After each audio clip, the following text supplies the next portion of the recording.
जय प्रभु श्री राम। हम कथा सुनाते राम सकल गुण धाम की। हम कथा सुनाते राम सकल गुण धाम की।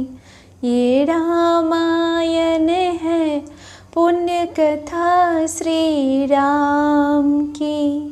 ये रामायण है पुण्य कथा श्री राम की। जय प्रभु सिया राम। जय प्रभु श्री राम। रामायण है प्रभु श्री रामचंद्र की। इसी रामायण कथा के अरण्य कांड में रावण को सूचना की कथा मैं सुनाने जा रही हूँ। खर और दूषण का वध हो जाने पर खर के एक अकम्पन नामक सैनिक ने, जिसने किसी प्रकार से भागकर अपने प्राण बचा लिए थे, लंका में जाकर रावण को खर के सेना के नष्ट हो जाने की सूचना दी। रावण के समक्ष जाकर वो हाथ जोड़कर बोला, हे लंकेश, दंडकारण्य स्थित आपके जनस्थान में रहने वाले आपके भाई खर और दूषण तथा उनके 14 सहस्त्र सैनिकों का वध हो चुका है। किसी प्रकार से अपने प्राण बचाकर मैं आपको सूचना देने के लिए आया हूँ। ये सुनकर रावण को भारी क्रोध आया। उन्होंने कहा, कौन है जिसने मेरे भाइयों का सेना सहित वध किया है? मैं अभी उसे नष्ट कर दूंगा। तुम मुझे पूरा वृत्तांत बताओ। अकम्पन ने कहा, हे लंकापति, अयोध्या के राजकुमार राम ने अपने पराक्रम से अकेले ही सभी राक्षसों वीरों को मृत्यु के घाट उतार दिया। इस समाचार को सुनकर रावण को आश्चर्य हुआ और उसने पूछा, खर को मारने के लिए क्या देवताओं ने राम की सहायता की है? अकम्पन ने उत्तर दिया, नहीं प्रभु, देवताओं से राम को किसी प्रकार की सहायता नहीं मिली है। ऐसा उसने अकेले ही किया है। वास्तव में राम तेजस्वी, शक्तिवान और युद्ध विद्या में पारंगत योद्धा है। खर जैसे रणकुबेर को जिसने एक गर्जना सारे देवताओं कांप जाते थे, उनकी शक्तिशाली सेना सहित उसने खेल ही खेल में समाप्त कर दिया। उसका रणकौशल देखकर मुझे प्रतीत होता है कि आप अपनी संपूर्ण सेना के साथ युद्ध करके भी उसे परास्त नहीं कर सकोगे। मेरे विचार से उस पर विजय पाने का एक ही उपाय है। उसके साथ उसकी अत्यंत रूपवती, लावण्यमयी और सुकुमारी पत्नी भी है। राम उससे बहुत प्रेम करता है। वो अपनी पत्नी के बिना एक पल भी नहीं रह सकता। मेरा विश्वास है, यदि आप किसी प्रकार उसका अपहरण करके ले आए तो राम उसके वियोग में स्वयं ही मर जाएगा। लंकेश रावण को अकम्पन का ये प्रस्ताव सर्वथा उचित प्रतीत हुआ। तत्काल ही वो अपने दिव्य रथ पर सवार हो आकाश मार्ग से उड़ता हुआ अपने परम मित्र मारीच के पास पहुंचा। बिना किसी पूर्व सूचना के रावण को अपने सम्मुख पाकर मारीच बोले, हे लंकापति, आज अचानक ही आपके यहाँ आने का क्या कारण है? आपकी इतनी हड़बड़ी देखकर मेरे मन में नाना प्रकार की शंकाएं उठ रही है। लंका में सब कुशल तो है ना? रावण ने कहा, मैं एक विशेष कारण से ही यहाँ आया हूँ। अयोध्या के राजकुमार राम ने मेरे भाई खर और दूषण को उनकी सेना सहित मार डाला है। अब मैं चाहता हूँ कि राम की पत्नी का अपहरण कर ले आऊँ और इसके लिए मुझे तुम्हारी सहायता की आवश्यकता है। सीता के वियोग में राम बिना युद्ध किए ही तड़प तड़प कर मर जाएगा और मेरा प्रतिशोध पूरा हो जाएगा। रावण के वचनों को सुनकर मारीच बोला, हे लंकापति, तुम्हारा ये विचार सर्वथा अनुचित है। जिस किसी ने भी तुम्हें सीता को हरण करने का सुझाव दिया है, वो वास्तव में तुम्हारा मित्र नहीं, शत्रु है। राम अत्यंत बलशाली और पराक्रमी है और तुम उससे किसी प्रकार भी जीत नहीं सकते। राम के होते हुए तुम उससे सीता को नहीं छीन सकते। उसके अद्भुत पराक्रम के सम्मुख तुम एक क्षण भी नहीं टिक सकोगे। तुम्हारा हित इसी में है कि तुम इस विचार को भूलकर चुपचाप लंका में जाकर बैठ जाओ। मारीच का उत्तर सुनकर निराश रावण लंका लौट आया। रावण के मारीच के पास से लंका लौट आने के कुछ काल पश्चात ही शूर्पणखा उसके पास आ पहुंची। उस समय रावण अपने मंत्रियों से घिरा हुआ था। स्वर्ण सिंहासन पर आरूढ़ रावण वैसे ही शोभा पा रहा था जैसे सोने के ईंटों से निर्मित यज्ञ वेदी में घी के द्वारा प्रज्वलित अग्नि।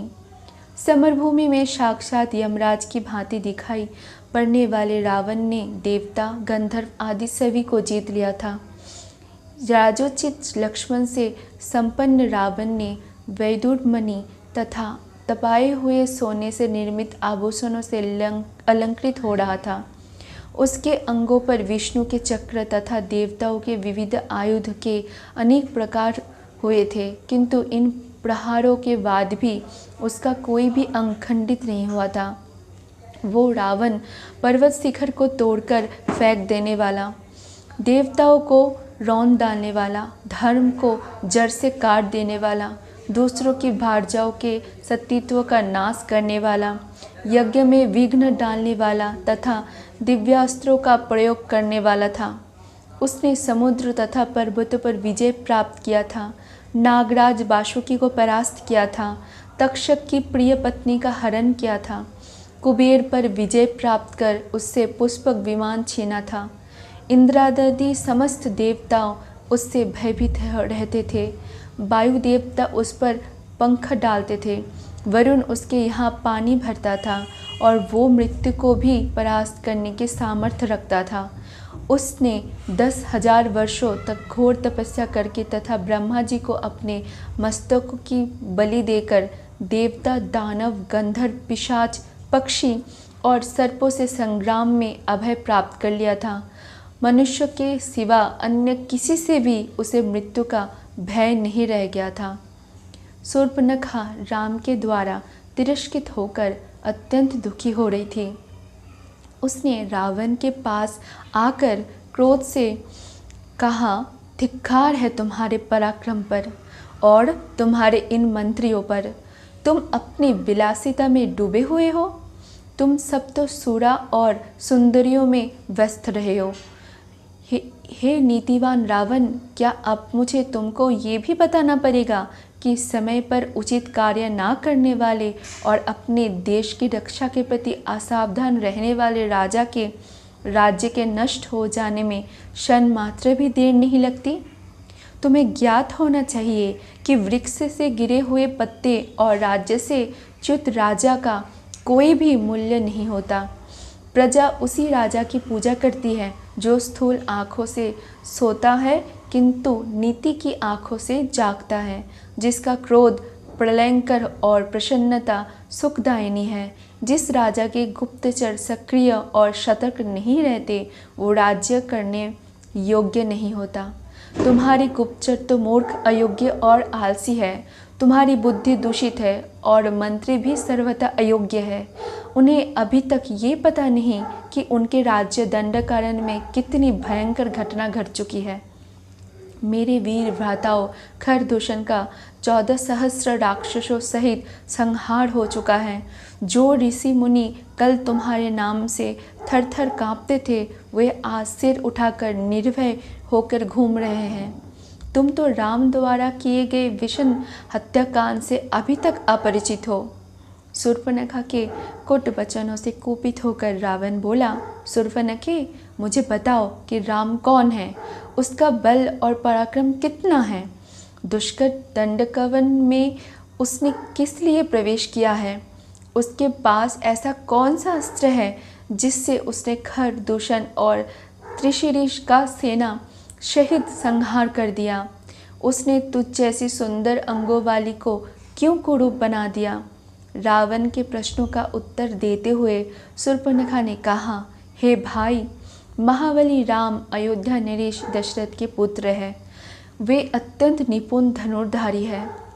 वो अकेले और पैदल थे और भी उन्होंने मात्र 3 घड़ी में समस्त राक्षसों का संहार कर डाला।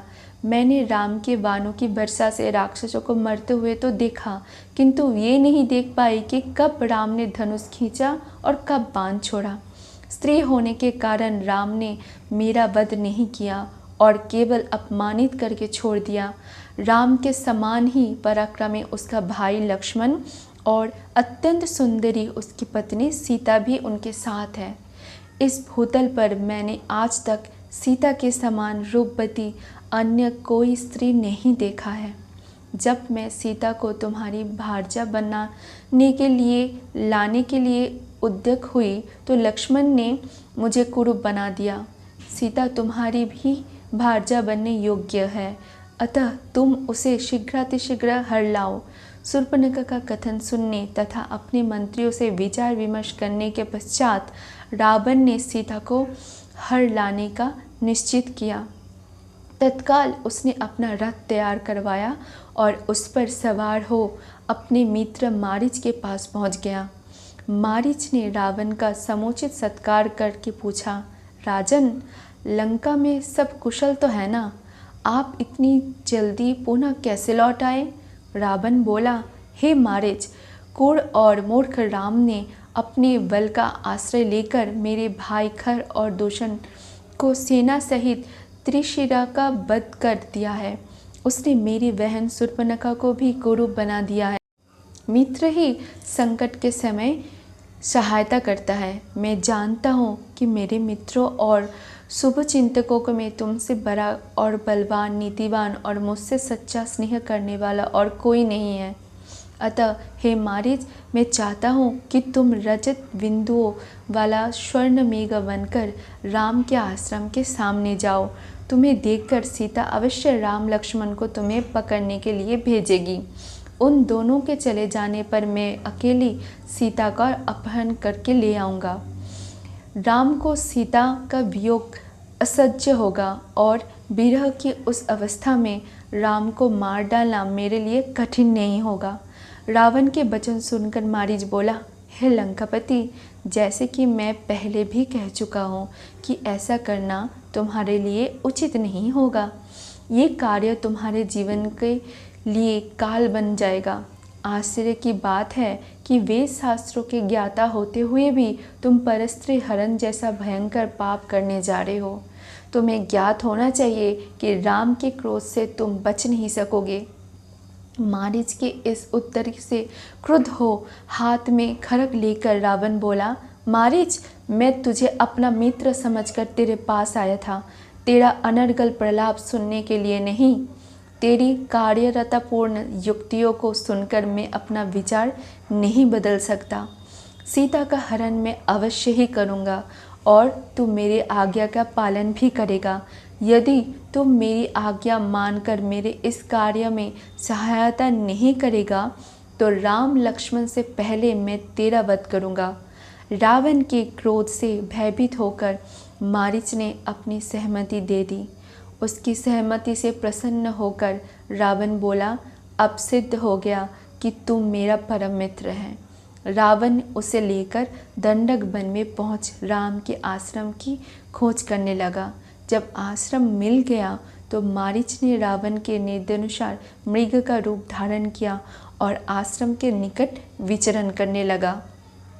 इस अद्भुत स्वर्णिम मृग की शोभा देखकर सीता आश्चर्यचकित रह गई और विस्मित होकर उसके पास पहुंची।